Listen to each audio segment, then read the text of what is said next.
आज उपराष्ट्रपति चुनाव में एक किसान परिवार तेलंगाना छोटे गांव से खुद के गांव में पाठशाला नहीं है तो अगले गांव में जाकर पढ़ाई लिखाई करके उस्मानिया यूनिवर्सिटी से लॉ ग्रेजुएट बनकर हाई कोर्ट जज of Andhra Pradesh, Goa Lokayukta chairman, supreme court justice तक एक तेलंगाना किसान का लड़का उतना दूर पहुंच गए।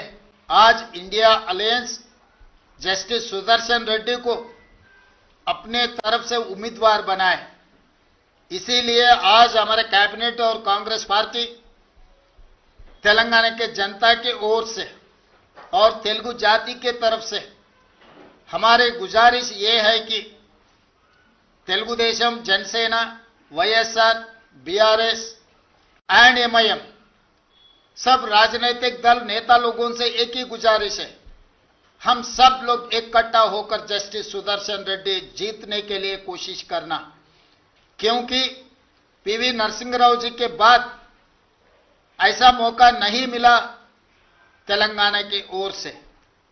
इसीलिए आज इंडिया अलायंस के उम्मीदवार कोई राजनीतिक दल से उनका कोई लेना देना नहीं है, वो लीगल एक्सपर्ट, कॉन्स्टिट्यूशनल एक्सपर्ट, लगातार देश के लिए सेवा किए ऐसे जस्टिस सुदर्शन रेड्डी को आज के तारीख में हम सब लोग मिलकर मदद देने का जरूरत है। जिस दिन पीवी नरसिंह राव जी इस देश की प्रधानमंत्री बने उस दिन तेलुगुदेशम पार्टी अध्यक्ष एनटी रामाराव जी ने नंद्याल बाई इलेक्शन चुनाव में किसी उम्मीदवार को खड़ा नहीं किए, क्योंकि एक तेलुगु प्राइड पीवी नरसिंह राव इस देश के प्रधानमंत्री बने तो हमारे सबका विकास, हमारा सबका पहचान। इसीलिए उस दिन जो एनटी रामाराव ने जो निर्णय लिया पीवी नरसिंह राव जी को मदद किए, आज भी तेलंगाना की ओर से मेरा एक ही गुजारिश है, justice Sudarshan Reddy non political, non controversial and legal expert, हम सब लोग उनको मदद देना, आने वाले चुनाव में उनको जिताने के लिए मैं गुजारिश कर रहा हूं। मुख्यमंत्री जी एक सवाल है, आप विपक्ष के लोगों का ये कहना है कि एक तरफ तो तेलंगाना कांग्रेस और तेलंगाना की सरकार 42% आरक्षण के लिए दिल्ली से हैदराबाद एक की हुई है, दूसरी तरफ जो एनडीए के कैंडिडेट हैं वो भी ओबीसी हैं, तो क्यों नहीं समर्थन कर रहे? प्रमोद जी अच्छा सवाल किए।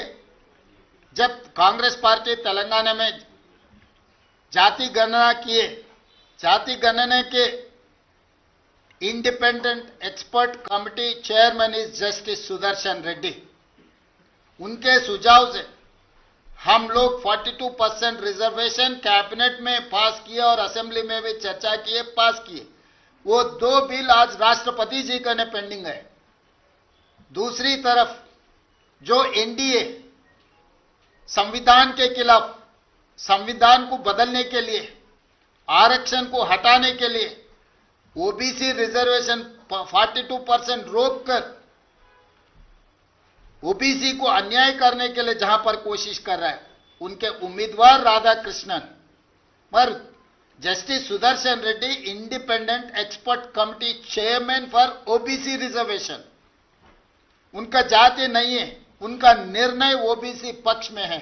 इसीलिए आप सब लोगों से, जितने लोग ओबीसी के पक्ष में खड़ा कर रहना चाहता है, सुदर्शन रेड्डी के साथ जोड़ना है, क्योंकि Sudarshan Reddy ji independent experts committee chairman, he has done lot of efforts for OBC reservation to increase up to 42%. He has given all those suggestions, education, employment, political reservation, ये सब चीजों के लिए सुदर्शन रेड्डी ने मदद की, वो official independent experts committee chairman. इसीलिए कांग्रेस पार्टी वो इंडिपेंडेंट एक्सपर्ट कमेटी चेयरमैन आज भी is expert, is legal expert, is constitutional expert. इसीलिए हम लोग उनको उम्मीदवार खड़ा किए इसीलिए हम सब लोग उनको मदद दे रहे हैं। राधा कृष्णन जी अगर जीत गए तो ओबीसी को अन्याय हो जाएंगे। 42% रिजर्वेशन सोच भी नहीं सकते। मगर वही सुदर्शन रेड्डी अगर वाइस प्रेसिडेंट बन गए तो हमारे 42% मिलने वाले। इसीलिए सबसे ज्यादा लाभ ओबीसीओं को सुदर्शन रेड्डी जीत में है। इसीलिए प्रमोद जी आप सब लोग इकट्ठा होकर इस बार हमको मदद देना है।